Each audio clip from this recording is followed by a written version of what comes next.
היי בנות, אני רוצה לעשות לכם מתכון לשוקו טעים טעים טעים טעים טעים ושירותון נסם בערך רק בימים שהם ממש ממש ממש קרים.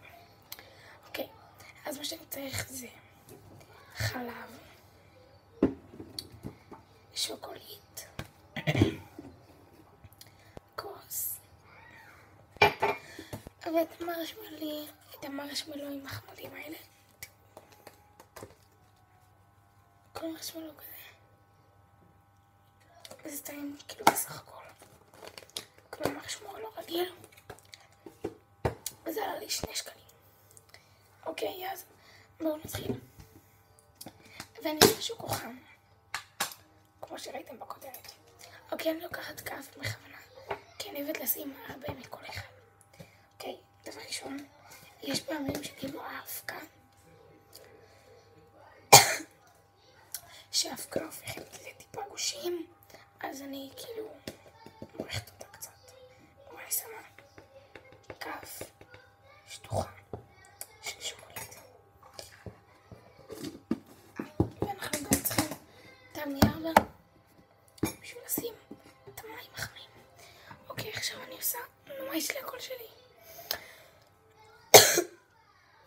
עכשיו אני כאילו שמה מים חמים וחצי כוס, שזה לא יהיה הרבה מדי, אפילו טיפה מעל חצי כוס. תראו, ככה שמתי.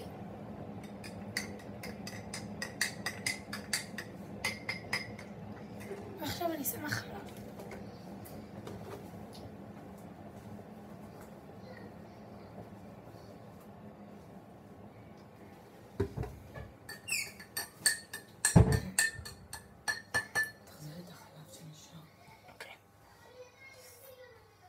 אחרי זה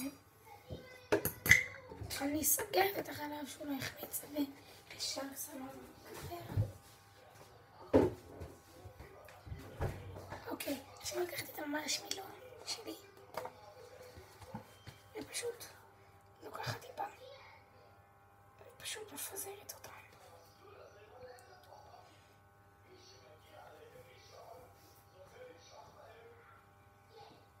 אוקיי, עכשיו אני שוב לוקחת את השוקולית, ואתן יכולות לעשות את זה עם כל דבר. עושה ככה,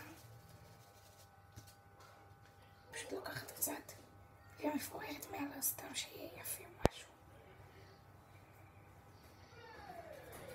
סתם מפוררתי מעל, וכן, יש פה הרבה בתוך החבילה הקטנה הזאת. יש פה יותר מ-200, אני חושבת. וככה זה יצא. פשוט לא בא לי קצפת עכשיו, בא לי קצפת. וכן, זה ממש טעים, אז ביי, מקווה שנתראה בסרטון הבא.